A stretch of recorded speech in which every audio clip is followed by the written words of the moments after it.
Ramblin Country. Woo-hoo! Ramblin Country. Yeah! This is a super bite right here. This is sealed.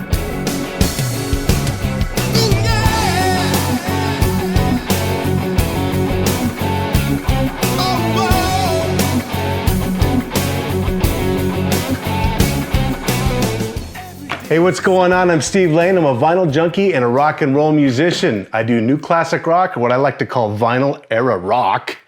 And I'm here to take the 10 obscure albums in your collection challenge. I'm rebuilding my vinyl collection. I lost a lot over the years, and I bought a lot over the years. But I've been without a turntable for about 14 years until a few months ago, and my whole life just has improved over 1,000%. You know, I missed it so bad. Oh man, I miss it. I miss the way they sound and they smell and oh gosh, the bass, oh. Anyway, so I'm back to it. I'm back into vinyl and I'm all in, completely in. And I'm rebuilding my collection. Some of the stuff I've had for decades, some of the stuff I just got, some of the stuff just is kind of lying around like some of the stuff I found today. Now, little disclaimer, these are obscure, but some of these you're gonna have. You are. Some of these you're not gonna have. And some of these are gems. These are not rare. They're just stuff I found on the box of crap, maybe, who knows, question mark. My favorite rock singer ever. I've been looking for this album. I was just in a record store holding it in my hand, almost bought it. I was like, maybe I better check it home first. Happens a lot, actually. Yeah, okay, say what you want. George Michael, I think, was a musical genius. I'm sorry. He wrote a lot of these songs when he was 17. He was flunking a math test. Flunking a math test. He said, you know what? I'm gonna write one of the greatest songs the world has ever heard. And he wrote the sax break on sheet music that he drew the staff on his test. And he wrote the sax break to Careless Whisper. I mean, come on, he was 17. That album came out, he was like 20. I don't know. He's a musical genius. I'm sorry. He plays instruments, he produces. One of the best voices ever recorded. He was fantastic. Why do I have hoop earrings? Hello? Why do I have hoop earrings? Jorge Miguel. Anyway, Rush. I'm a big Rush fan. Seen them live many times. One of my very first concerts ever. And yeah, it's not their best album, but I dig it. I love it. It's got a lot of good bass in it. Geddy did a good job with the synth bass, man. I was like, ooh, I have been looking for this album on Discogs, on eBay, in the shops. I can't find a clean one. This one's very clean. It's just lying around in the garage, getting around to, oh my gosh, the stories behind this album. I love Billy Joel. I'd like to do a video on him soon. Which one, for example, I mean, every song on here is fantastic. This isn't his best album. It's not my favorite album of his, but it's up there. I love, awesome album. The Longest Time, okay? He did the whole song by himself, all the different voices. I remember him talking early 80s on MTV about it. And he was talking about, I got to slip in all these different characters. Like, Vinny, the guy with the deep bass, and this guy's the baritone, and this guy's the tenor. That's Anthony. Oh man, he's awesome. I love Billy Joel. Anyway, those are the wins out of the group. And I have another surprise at the end of these. So, all right, off to the races. Y'all ready? Some of you might have this, but I doubt it because it really sucks. Oh no. Yeah. That song, the worst song ever recorded, practically by anyone ever. And I don't know where this came from, but if you want it, I'll send it to you. Oh, well, never mind, but it's horrible. Yeah, this is awful. Anyway. Steeler. All right, who's Steeler? Yngwie and Ron Keel. Remember Keel? And he also went off to be Ronnie something Keel, Ronnie James Keel, kind of like Dio, when he went straight country, Arizona boy. But anyway, this is on that crazy box. I think this actually belonged to a guitar teacher previously, thus the Yngwie. Not a big Yngwie fan.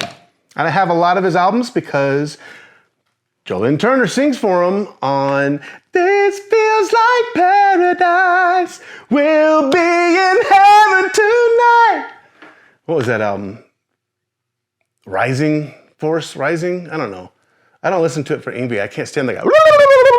I get it, dude. I get it. You play very well, and he's annoying. He's annoying. And another album that I don't have here, because I figured some of you would have this, is Alcatraz, No Parole for Rock and Roll. That was in that box, and that's Yngwie. I actually had all the Alcatrazes, though. That wasn't like a crazy find. It kind of was, but I was kind of an Alcatraz fan. The second album, Disturbing the Peace, with Steve Vai. Oh my gosh, great album. And it's corny, yeah. In the video, I just saw it for the first time. Even though I loved that album back in the 80s, I finally saw one of the videos. It was terrible. It's not really that great of an album. It just brings back memories. There's about 2 freaking standout awesome songs. And Steve Vai, come on, Steve Vai. Anyway, some of you might have this album. It was produced by George Martin with Beatles music on it. It was from a really cheesy movie, really campy, cheesy movie. And when I was a kid, when this movie came out, I loved it. I did. It was fantastic. This goofy, corny, campy movie turned me on to Frampton. I was already into the Bee Gees, like hardcore. Turned me on to Alice Cooper, Aerosmith. I was already loving Earth, Wind, and Fire. I had their poster in my room, actually. And I don't know, man. The music is great. Well, I shouldn't say great. There's some songs that are awful. But there's a girl named Sandy Farina on here. I think this is the only thing she ever did. Poor thing. I had a big crush on her. I think I was in 4th grade. I had a huge crush on her. Oh my gosh, she's such a little, she's so cute. Her name was Strawberry Fields. Yeah. This movie, man. Oh man. I had this hanging up on my wall. I mean, the sleeves, the photos in here, and oh my gosh, I just looked at this record and listened to it on the headphones all the time, but it really got me into the Beatles. As corny as it is, some of the songs are terrible, it got me into the Beatles, and then thus became a long relationship of the Beatles. My mom didn't like Beatles or Elvis. She's the only one that didn't like Beatles and Elvis. I mean, everyone likes at least one, like that deleted scene from Pulp Fiction, you can only pick one. Cheesy album, some of you might have it, I don't know. George Martin produced it, believe it or not. What are you gonna do? It was a Robert Stigwood production. Stig was the Bee Gees manager. He put together some amazing movies like Tommy. He also put together Grease. And then, that's why Barry Gibbs all over it. And then he did the Sgt Pepper album after the success of Grease. He thought he'd have another hit, and it's terrible. But I had Frampton and Steve Martin and the Bee Gees and gosh dang, Alice Cooper. I barely ever heard of him until then. Aerosmith turned me on to Aerosmith. I don't know. Crazy album. Billy Preston. Billy Preston. Get back. Yeah, anyway, look it up. Some of you may have this. This is Sinatra's Watertown. It's not the most obscure Sinatra album, but it kind of is. This is an original. This is an original from 1970. Some of you may have this. I don't know. You got to be a real Sinatra nerd to have this one. It was good. It was a concept album as he was doing. He worked with some of the guys from the Four Seasons. And some of the songs are solid. Joe Scott and Charles Colello wrote this, Four Seasons, songwriters. It was good. I liked it. I like this album. I don't think I'm going to get the remaster. I heard some of it online. Yeah, I kind of cheated, but I don't know. 1970, Watertown, Sinatra. I might get it. I might not, the new one. Who knows? Some of you may have this one. I don't know. This is the Jamaica Boys. Okay, all this is really is Marcus Miller in 1987, and that's it.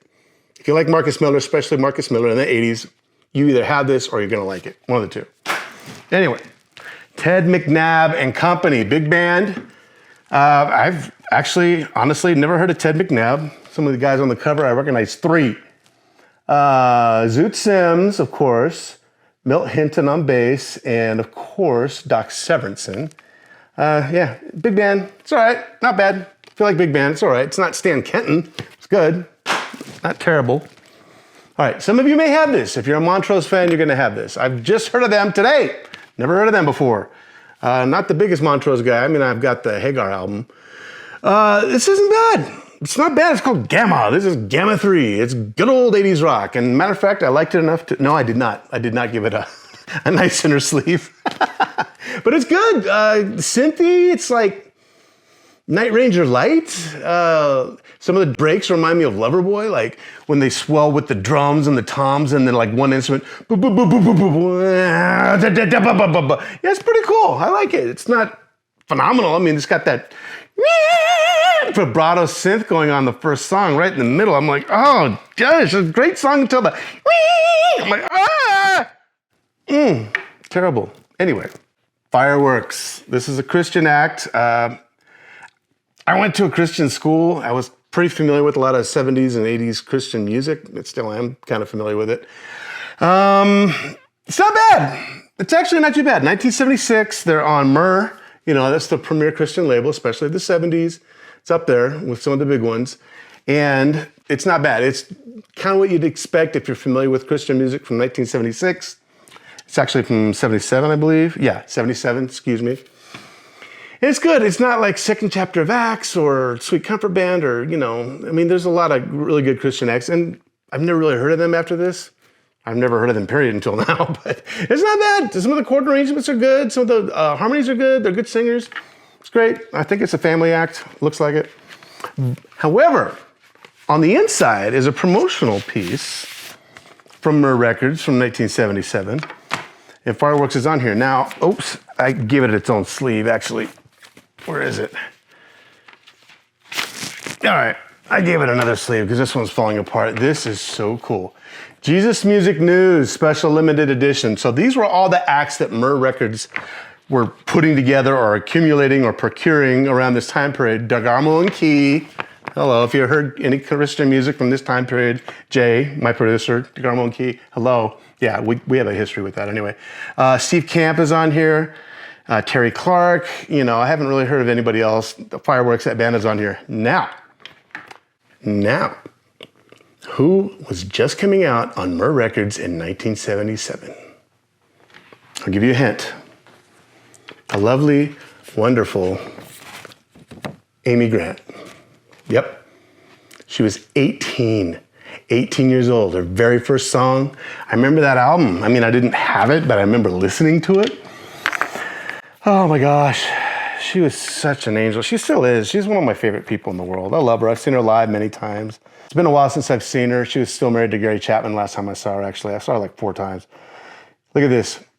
A native of Nashville, 18-year-old Amy Grant began her musical career when she was just a small child. She started taking piano lessons when she was in the 3rd grade, but quit after she discovered other activities more enjoyable. It wasn't until her freshman year in high school that Amy's musical career took a serious step forward. For 2 years, she was enrolled in a group guitar class where she learned enough of the basics to play and sing in her school's chapel program. It is so, oh, I love Amy Grant. That is awesome. That is awesome. All right. Terry Gibbs. Big band. Yeah, I've heard it. It's all right. Nothing too great. It's actually a recording from 1959. There's a little bit of hype from Buddy Rich. Say, hey, they're great. So whatever. I doubt if anybody has that one. All right. If you have this one, there's something wrong because this is Elvis Sings for Children and grown-ups too. This is not good. This is not good. Yeah, it's only $3. I don't know why I bought this, but it's not that good. All right, this is from the mystery box. Yeah, this is typical 1976 bandwagon country. I don't recognize any of these guys, and plus, I don't think Roy Clark or Glenn Campbell or anyone else active in Nashville in 1976 would be donning this getup on the back cover.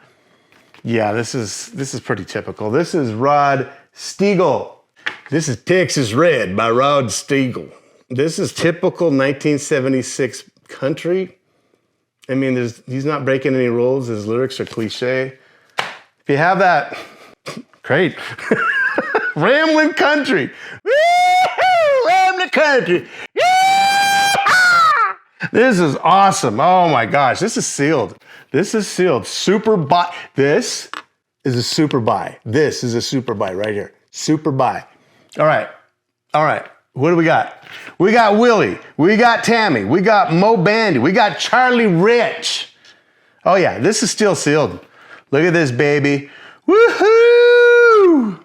Ray Price. Marty Robbins. Johnny Cash. Yeah. All right, I seriously doubt any of you have this. US metal. Yes, I've got over 10, but some of these you're gonna have, okay? I'm basing my facts as I'm doing this. US metal, all right? I actually have heard of a couple of these. I think this belonged to a guitar teacher. This is one of those crazy things from the Crazy Box. Where is it? Lyle Workman.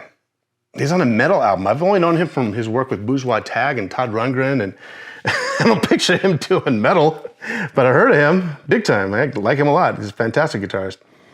Who else is on here? Isaac Newton, ISSAK Newton. Toys, Toyz. Honestly, I never even listened to this. I put on the Lyle Workman. It's instrumental, 1981 hard rock. They say it's metal, it's more rock. Anne Murray sings for the Sesame Street generation. I didn't listen to this. I'm not going to listen to this. Anne Murray, you're great.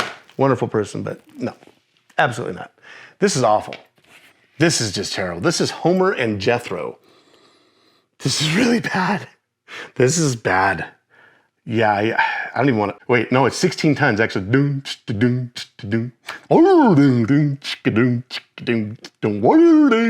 It's really bad. It was really bad. Okay, I seriously doubt any of you are going to have this. Steve Arrington's Hall of Fame 1. Not even quite sure what this is. The only musician I recognize is not pictured. Kevin Eubanks sat in on this album on guitar and bass. It's got 1, 2, 3, 4, 5, 6, 7, 8 dudes on it. Never heard of it. Don't know the production people. I don't know anybody. I don't even know the management company, but they're on Warner. They're on Atlantic. And yeah, they might have been a Christian act. I don't know. I'm going to have to check it out someday, but it's sealed, so I don't know if I want to open it. It's a cutout. Somebody bought it at Walgreens. It says Payless. Walgreens, same thing, for $1. The thing is, it's got the Give the Gift of Music sticker on it. If you were in the 80s and you bought records and you went into record stores in the 80s, give the gift of music. I worked in record stores in the 80s. We would always say, give them the gift of music bag. Give them the gift of music bag. Oh, we had a bag. Get some gift of music bags. Gift of music stickers all over the place. I'd have to pull them off the thing and put them on the records around Christmas time. Give the gift of music. How 80s is that? All right. This is John Klemmer. John Klemmer. Solo saxophone. You heard me right. Solo saxophone. He's just playing it. It was recorded pretty well, actually. The recording's pretty cool. It sounds like he's playing with an analog delay on some songs, just him and a delay. It's just him. I mean, some songs he's just going freestyle and what my wife calls noisy jazz, and some of it's all right. Some of it's very listenable. Some of it is not. Some of it's not at all. And this is the gem. Never heard of this. I seriously doubt if any of you have this. This is the one that nobody's going to have. I have never heard of this guy before. I can't see anything on him. It was actually pretty good. His name is David Rose, and he's a violinist, and he has a band with him, so I thought it'd be kind of like Jean-Luc Ponty. And it's a little Jean-Luc, a little bit, but it's him. It's pretty good. It's actually really good, and the recording's not bad either. It was recorded in France. That's why I was thinking I was getting a Jean-Luc Ponty vibe. And Les Chateaux. We got a guy playing Serge. He's playing piano, Fender Rhodes organ, ARP, Moog, guitars. I mean, it's not bad. It's actually very listenable. This is actually some pretty good stuff. I've never heard of him. Distance Between Dreams. 1977. Again, 1977. Inner City Records, New York, New York. I don't know. Recorded in France, New York indie record label. I don't know. It's really good. That's the gem of the day. That one was, I mean, besides the stuff I've heard of, you know, everybody knows George Michael and Rainbow, Rush and stuff like that. But David Rose, that's it. That's the gem. That was, and I've got a lot more of these goofy records too. I got more where that came from. But at least that one. No, this one, I doubt if anybody has. If you have this, I'll be shocked. If you have this, I'd be shocked. If you have this, I'd be shocked. All right, if you have this, I'd really be shocked. Anyway. All right, now I got 2 albums that I doubt anybody has. They're albums I've listened to for years and years, since the 80s when they were new. This is Fiction Factory. Anybody ever heard of them? They were a one-hit wonder over in the UK, and they had a song called Feels Like Heaven. Their album was called Throw the Warped Wheel Out. You know what? I never had that album. I only wanted their second album. Their second album was really good. It's this trippy synth pop. It's good. It's romantopop, if you will. Sophistopop, possibly. It was right before the Sophistopop movement, though. This is 85. Yeah, this is 85. And Sophistopop usually happened about a year or two after that. And this, so whoever had this album before me marked it up. Gave it like a rating, each one of the songs, but I didn't care. This is like the third time I've had this album. It's hard to find. Not too many people heard of them. It was just a fantastic album. I mean, the recording quality isn't that great, but the music is really good. I really like that album a lot. I looked for it for years. They never issued it on CD. I had it originally when I bought it new in the 80s. I bought another copy that I found online. I think it was eBay. This was like 20 years ago. And I lost it.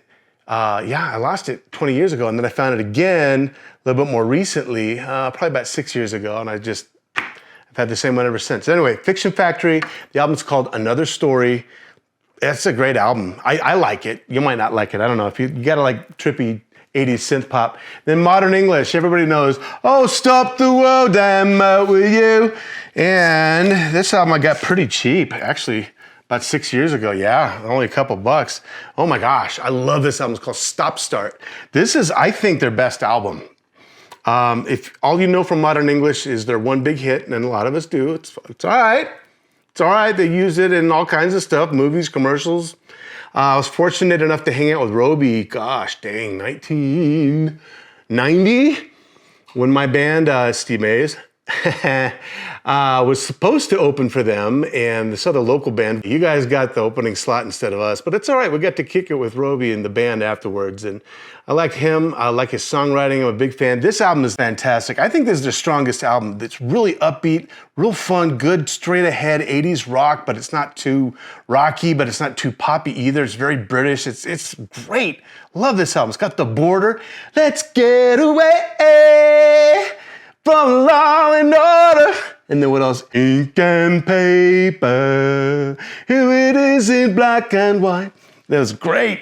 Oh, I love Modern English. Anyway, I doubt if anybody has those two. If you do, let me know. Wow, that's cool. That's really cool if you have those two. Anyway, I gotta go. Thank you so much for hanging out with me. I didn't get into anything else but these goofy albums that I had in the garage and downstairs, and some of them I've had for years and some of them I just discovered. So anyway, until next time, be cool and keep rocking.